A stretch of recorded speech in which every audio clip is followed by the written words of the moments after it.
Hey guys, welcome to another video. Today we're back in Wasdale and we're gonna do a day hike loop of Yewbarrow with some great views of Westwater on the way. Starting quite late today. I went up and down Scarfell Pike yesterday. I was going to record a video of that, however it's extremely touristy. There's a lot of people, and also I found it a real challenge, both cardiovascularly and on my muscular endurance. So I kind of wanted to commit to getting it done rather than making videos. Today it still looks to be challenging, although hopefully not quite as challenging as yesterday, because my quads and calves particularly are very beaten up right now. So yeah, hopefully a nice steady start, a bit of road walking to begin with, and then we'll get into it. So I'll keep you guys posted as we go. So still road walking. Something to note is that it was raining this morning, but it didn't rain properly, so now the air is just ridiculously humid and there is zero breeze. If you look at the trees, there is no movement at all. However, check out that reflection in Westwater. That's gorgeous. I don't really like road walking, but when you've got views like this just to the left of you, kind of makes it worth it. So about 1.5 miles, 2 miles in, and the actual trail, the proper trail, and the gradient begins. I was feeling okay, all things considered. Then as soon as we hit the gradient, my muscles remembered that we hiked up Scarfell Pike yesterday, and my quads and calves were immediately like, ow. We're only about 20% gradient at the moment. It's going to get a lot worse. Hiking up there and around Yewbarrow. So there's a pretty steady width. Looking at my Komoot app, something with Komoot that I found is it rates this hike as intermediate, but the hardest hike I've done was when I did Kirkfell, and that was rated intermediate as well, and that absolutely killed me and was terrifying in places. So I'm a bit nervous about things being ranked as intermediate rather than expert now, because obviously what some consider intermediate, I do not. So we'll see. This is an intermediate one today, but we'll see how that goes, because Kirkfell was really challenging and that was classed as intermediate. So let's see how this goes. So I've just stopped for a break to catch my breath, and give my muscles a little chance to recover. This is the view. Down there, you can't really see the trail, but there is a trail in there somewhere amongst all the ferns. That's where I've been coming up. I think we're at a 35% gradient at the moment. It's really testing my calves and my quads, which are kind of beaten up from yesterday. This is the hardest section of this trail. It continues going up, like it gets a little bit harder, and as you can see, the mist and cloud cover is settling in, so I'm a little bit nervous about that. I don't want to get enveloped by cloud. We'll see how it goes, but it's going to get a little bit harder for a good few hundred meters, but then it's supposed to ease off for the rest of the trail. We'll see if that's actually the case.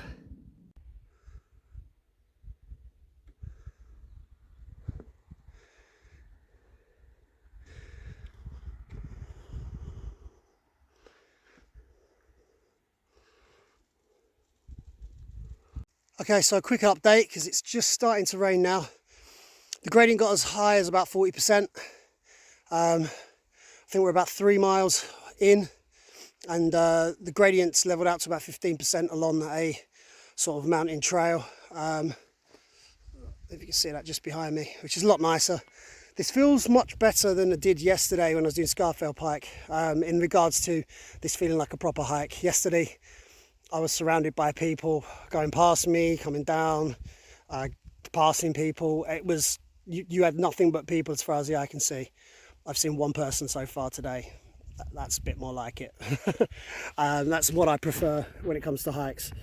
Just nature, me, and unfortunately a little bit of rain by the looks of it. So we started going back uphill again. We're ascending about another 100 meters. The rain's still spitting, but we're also going into the cloud cover. So the air's getting very moist. So I've chucked on my my Montane Podium Pullover. It's an extremely light, waterproof, that I've recently bought, so this will be a nice test for it. It's a little bit snug because it's not designed for big boys like me, and they only go up to XL rather than double XL. So, but it covers me fine. I just have to feel like a bit of a sausage in it. But there's no one around, so who cares? As you can see as well, I've also put my pack cover on, which will help keep stuff dry, but also increase visibility of me should anything happen. And someone does come along and spot my bright orange backpack at least. But yeah, the this backpack, this Daypack that I'm using is the Lowe Alpine Airzone Active 22, and so I'm just going to change hands because my other hand is getting tired. And I've got to say, so far it's extremely comfortable. The carry system, the Airzone element of it is really good. Not a bad word to say about it so far. Yeah, really happy with that purchase, and we'll see how good the Montane Podium waterproof holds up as the day goes on.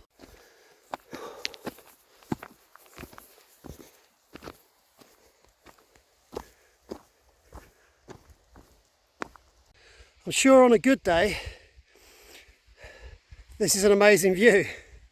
However, today, not so much. We're lost in the clouds here, guys. Nearly at the highest point of the hike, and safe to say visibility is poor. There's supposed to be amazing views when I get to the top. I don't think we're going to get them today. So while I'm stopped briefly, after my last videos, a friend messaged asking about safety concerns when hiking, and you know what I incorporate to try and help with my safety. Obviously, personal safety, I use things like trekking poles and stuff like that, but like as far as just safety when hiking. But as far as things like, obviously we're in very poor visibility right now, as you can see. So I've got a bright orange backpack cover. My backpack comes with a whistle. I've brought my head torch with me, so that should visibility get that poor, I can do that, or should I get injured, I can set it so that people can see me if they need to. Ideally, obviously long term, I'd like a mini GPS, something like the Garmin InReach Mini, but they're about £250 and I can't afford that right now. But that's something that I think if you're going to be hiking solo like myself long term, especially with these sorts of hikes where, like, I don't think anyone's walked this trail today, and I'll be surprised if anyone else does other than me today. When you're doing this sort of hiking in the middle of nowhere, it would really help boost my confidence and safety if I had a GPS. But that's a future purchase, and until then I've done the best I can with what I've got. So, and hopefully I won't need it either way, so it's all good.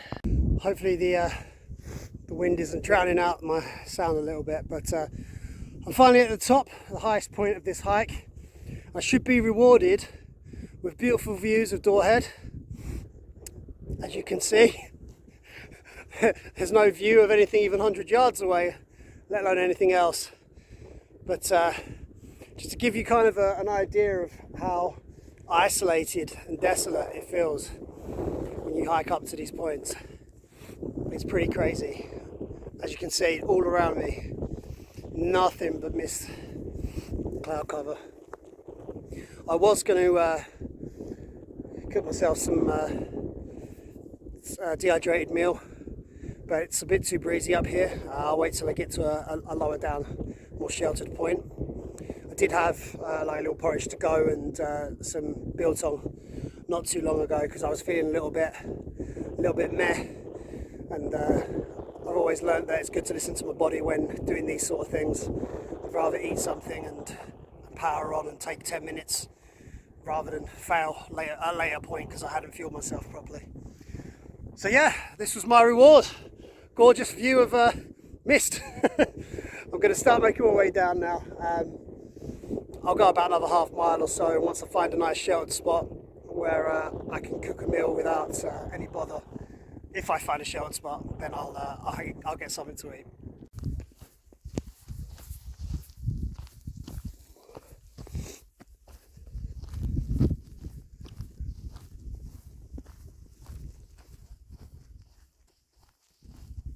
So we descended into the valley, and there's a little stream that we're going along. So obviously less cloud cover down here, so you kind of get to appreciate just how beautiful and desolate and bleak this landscape can be.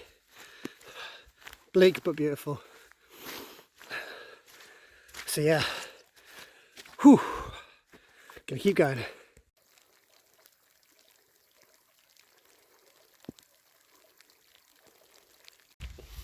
So a quick update before my phone gets too wet. I'm not going to be able to set my stove up and cook a dehydrated meal, not with this weather. So I'm going to have another snack break, down some water, and then keep on moving. I've got about another 3 miles I think left. The last mile or so is road, so not too bad. This should hopefully be my last proper stop before I get back. I'll have another stop for water, I think, in a little bit. But yeah, nearly there, guys.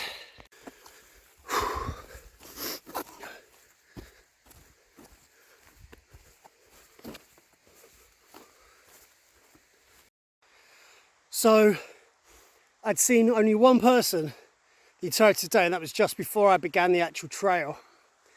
And stereotypically, I fell over my first stack it of the day, slid off basically a wet moss-covered rock. I slid off that, fell down, landed on my back. It feels okay though, I think I'm all right.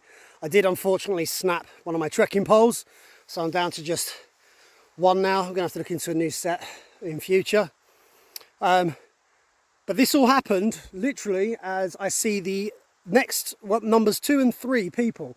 So these two lads were walking along, and I did it just as they came into view, which is amazing. That if I'm going to stack it, I wait till I see the only other 2 humans out here to do it. Those 2 guys, I was speaking to them for quite a while. They seem like really sound lads. They're off all the way up to Red Pike to Wild Camp up near the Tarn there. Told them I was very jealous, but I told them the route I'd just taken, and they were like, I didn't even think that was, they didn't think it was even a genuine footpath. So that was nice. But yeah, we're still going, a couple of miles left. But the rain's stopped for now. So just gonna enjoy it while I can.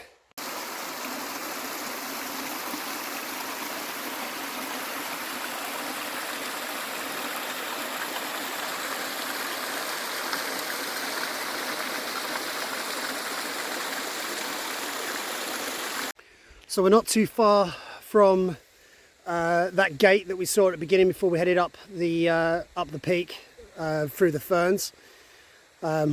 Luckily the cloud cover isn't down here, but yeah, you can see the Wast water and a little bit of the natural beauty while we're in this valley. The stream's just down there between those trees.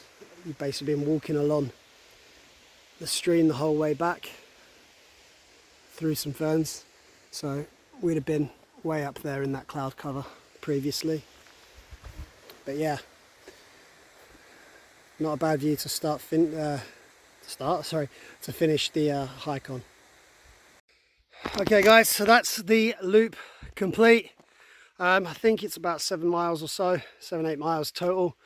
I mean, I made a meal of it, but I'm sure other people would smash it out in no time. But yeah, that's the peak we just looped around, and we just come back via the river, and you end up exactly coming out where you started. As you can probably hear in the background, car going past, because the road walk section the first mile that I did. That's the same last mile as well. So I'm going to finish the video there because you guys don't want to see me just walking along a road. Thank you for joining me. If you enjoyed it, appreciate the fact that you've sat there and watched it to start with. But yeah, feel free to like, subscribe, comment, I don't know, all that YouTube stuff.